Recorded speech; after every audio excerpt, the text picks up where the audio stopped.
तो आप वीडियो को लाइक कर दीजिए, चैनल को सब्सक्राइब कर दीजिए। तो स्टार्ट करते हैं हम आज का पहला क्वेश्चन। तो पहला क्वेश्चन है हमारा, भारत में कुल कितने उच्च न्यायालय हैं? तो अभी यह संख्या अपडेट हो गई है, कितने हो गए हैं? 25। और आपके लिए क्वेश्चन है कि 25वां न्यायालय इस समय कौन सा है? देश के 24 उच्च न्यायालयों में, यानी कि 25 उच्च न्यायालय पढ़ेंगे इसको, 25 उच्च न्यायालयों में न्यायाधीशों की कुल स्वीकृत संख्या कितनी है? तो ये संख्या अब अपडेट हो गई होगी, क्योंकि 24 के लिए था, तो हमको ये अपडेट के हिसाब से पढ़ना है। तो 1114 है। ठीक है, गूगल करने पे ये आंसर आ रहा है 1114। अगला क्वेश्चन हमारा, भारत के कुछ उच्च न्यायालय में न्यायाधीशों की संख्या सबसे कम है। इन ऑप्शनों के अकॉर्डिंग सिक्किम में है। अदरवाइज अगर आपसे क्वेश्चन पूछे कभी तो वो है गुवाहाटी। अगर सबसे कम पूछेगा तो गुवाहाटी है, मैक्सिमम पूछेगा तो इलाहाबाद है। ठीक है। अगला क्वेश्चन हमारा, भारत के किस उच्च न्यायालय में न्यायाधीशों की संख्या सबसे अधिक है? तो वही इलाहाबाद उच्च न्यायालय। भारत के कुल 25 उच्च न्यायालयों में किसकी स्थापना सबसे बाद में हुई है? तो अब आपको 25वें उच्च न्यायालय का मैंने क्वेश्चन पूछा, तो आपको उसका आंसर वहीं मिल जाएगा। ये आप ही मुझे कमेंट में बताएंगे कौन सा। अच्छा, उत्तराखंड का उच्च न्यायालय का नंबर कौन सा है, ये भी आप मुझे कमेंट में बताइए। बम्बई उच्च न्यायालय, कलकत्ता उच्च न्यायालय तथा मद्रास उच्च न्यायालय की स्थापना एक साथ हुई थी। कब हुई थी? तो कब हुई थी? 1862 में। ये आपकी मॉडर्न हिस्ट्री का क्वेश्चन बन जाता है। यहाँ से मॉडर्न हिस्ट्री भी हम पढ़ रहे हैं, आप उसके एक बार उसके जाके जरूर वीडियो चेक करिए, हिस्ट्री प्लेलिस्ट में आपको मिल जाएगा। किस उच्च न्यायालय के सर्वाधिक स्थायी या अस्थायी खंडपीठ हैं? तो इसका आंसर है गुवाहाटी उच्च न्यायालय। भारत के किस संघ साक्षी अच्छा, इसमें आपके कौन कौन से राज्य कौन कौन से राज्यों के यहाँ पर न्यायालय है ये? एक तो असम का हो गया, क्योंकि गुवाहाटी हो गया है ना। एक कौन सा है? नागालैंड। ठीक है। एक है अरुणाचल प्रदेश, एक और बच गया। चौथा कौन सा है? मिजोरम। असम, नागालैंड, अरुणाचल प्रदेश और मिजोरम, 4। अगले क्वेश्चन की अगर बात करें तो वो है हमारा, भारत के किस संघ शासित क्षेत्र का अपना उच्च न्यायालय है? तो इसका आंसर दिल्ली होना चाहिए, ऑप्शन सी। तो किसका उच्च न्यायालय नहीं है, से किस राज्य का अपना उच्च न्यायालय नहीं है? तो वह नागालैंड। नागालैंड किसके अंतर्गत आता है? आपको बता दिया मैंने, गुवाहाटी। ठीक है, यानी कि असम में जो है गुवाहाटी, उसके अंतर्गत आता है। ठीक है ना। अच्छा, इस न्यायालय की स्थापना कब हुई है? 1948 में हुई है। चलो, उत्तराखंड वाले का भी आपको मैं आंसर दे देता हूँ। सन 2000 में इसकी स्थापना हुई है। ठीक है। और कौन से नंबर का है? अगर मैं सही हूँ तो 20 नंबर का है। ठीक है। सीट कहाँ पर है इसकी? नैनीताल में। ठीक। एक पूछा जाता है क्वेश्चन। चलो अगले क्वेश्चन की बात करते हैं, फिर देखेंगे वाला क्वेश्चन को जो मैं कह रहा हूँ। निम्नलिखित में से कौन सा एक उच्च न्यायालय एक से अधिक राज्यों का उच्च न्यायालय है? तो गुवाहाटी देख चुके हैं। असम, नागालैंड, अरुणाचल प्रदेश और मिजोरम, 4। अगले क्वेश्चन की बात करते हैं, पटना उच्च न्यायालय की स्थापना कब हुई? तो 1916 में। सबसे पहला कौन सा है? कलकत्ता, 1862 देख चुके हैं। मुंबई भी 1862, मद्रास भी 1862। उसके बाद इलाहाबाद, जहाँ पे सबसे ज़्यादा न्यायाधीश हैं, कब? 1866 में। ठीक है। और जो कर्नाटक की बात कर रहा है, कर्नाटक की स्थापना कब हुई थी? 1884 में। ठीक है। अगले क्वेश्चन की बात करते हैं, मद्रास की कब हुई है? मद्रास की कब हुई है? मद्रास की 1862। कलकत्ता की कब हुई है अगर मैं आपको बताऊं? तो अभी बताया है 1862। बम्बई की 1862 और इलाहाबाद की 1866। भारत का सबसे बड़ा उच्च न्यायालय। अगला क्वेश्चन है, कुल संघ शासित क्षेत्रों में से एकमात्र ही है जिसका अपना उच्च न्यायालय है। तो कौन सा है? दिल्ली। अच्छा, उच्च न्यायालय की जो स्थापना होती है कौन से आर्टिकल के तहत होती है? 214। ठीक है। उच्चतम की 1, 2, 4। ठीक है। याद कैसे रख सकते हैं? मैंने आपको लास्ट वीडियो में बताया था। अगर आपको उच्चतम न्यायालय यानी कि सुप्रीम कोर्ट का याद है, तो हाई कोर्ट में बस इस 2 को आगे ले जाओ और ये हो गया। 1 नंबर वैसे भी आप सुप्रीम कोर्ट को ही दोगे याद करने के हिसाब से, 2 नंबर हाई कोर्ट को। अगला क्वेश्चन है, किन राज्यों में साझा उच्च न्यायालय है? तो ये आपका महाराष्ट्र और गोवा में है। अगर यहाँ आपको गोवा के साथ एक का नाम और आता है, क्या है वो? दादरा और नगर हवेली। अगला है, भारत में बम्बई उच्च न्यायालय सर्वप्रथम आरंभ हुआ, कहाँ हुआ भाई? बम्बई, मद्रास। भारत में उच्च न्यायालय सर्वप्रथम कहाँ आरंभ हुआ? बम्बई, मद्रास और कलकत्ता। कब? 1862। और उसके बाद कहाँ पे हुआ? इलाहाबाद में। कब? 1866। उत्तराखंड सन 2000। अगले क्वेश्चन की बात करते हैं, जो कि है किसके अंतर्गत कलकत्ता, मद्रास एवं बम्बई के उच्च न्यायालय स्थापित किए गए? तो 1861। भारत शासन अधिनियम, भारत उच्च न्यायालय अधिनियम 1861। गोवा राज्य किस न्याय क्षेत्र के अंतर्गत आता है? तो बम्बई। और इसके अलावा क्या कौन सा आता है? दादरा नगर हवेली। दादरा नगर हवेली किसके अंतर्गत आता है? हमने बात कर ली बम्बई। बम्बई की स्थापना कब हुई है, बात कर चुके हैं 1862 में। गुवाहाटी की स्थापना कब हुई है, गुवाहाटी वाले की 1948 में, आज़ादी के 1 साल बाद। मद्रास की बात कर चुके हैं 1862, है ना। अगला क्वेश्चन है हमारा, अंडमान एवं निकोबार द्वीप समूह किस उच्च न्यायालय के क्षेत्राधिकार में आते हैं, तो कलकत्ता यानी कि पश्चिम बंगाल और अंडमान निकोबार द्वीप समूह एक ही राज्य क्षेत्र के अंतर्गत आते हैं। अगला है, लक्षद्वीप संघ शासित प्रदेश किस उच्च न्यायालय के क्षेत्राधिकार के अंतर्गत है, तो केरल, ऑप्शन डी।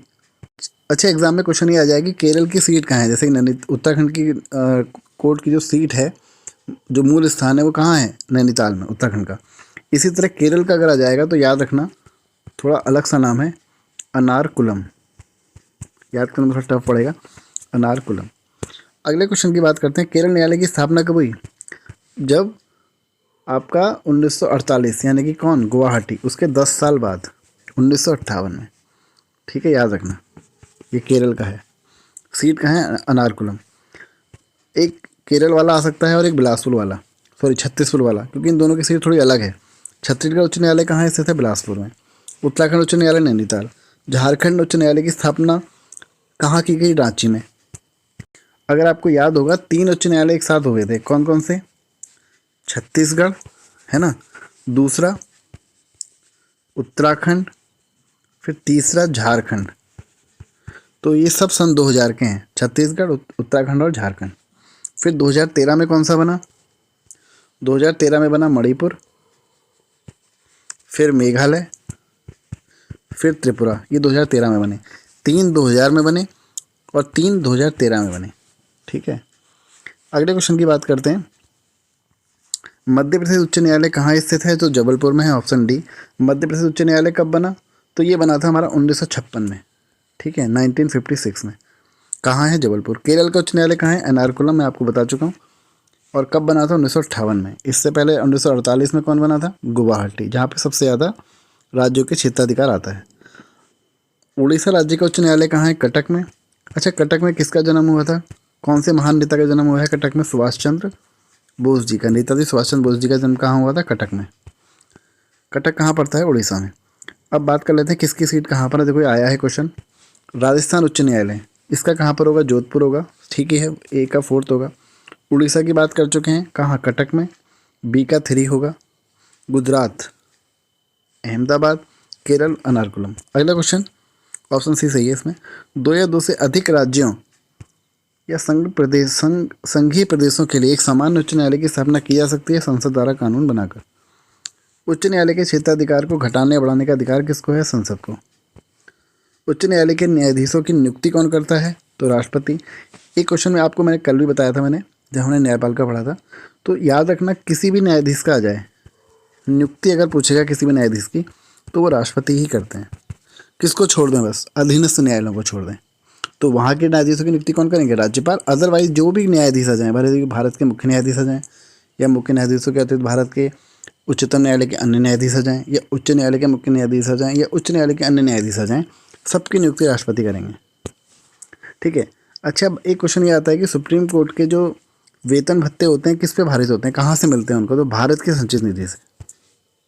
अगर हाई कोर्ट की बात करेंगे तो सैलरी तो मिलेगी राज्य की संचित निधि से, जिस राज्य में वो पोस्टेड होते हैं, लेकिन जो पेंशन मिलेगी वो भारत की संचित निधि से मिलती है। ठीक है, संचित निधि कौन से आर्टिकल में है, 266 में है भारत की।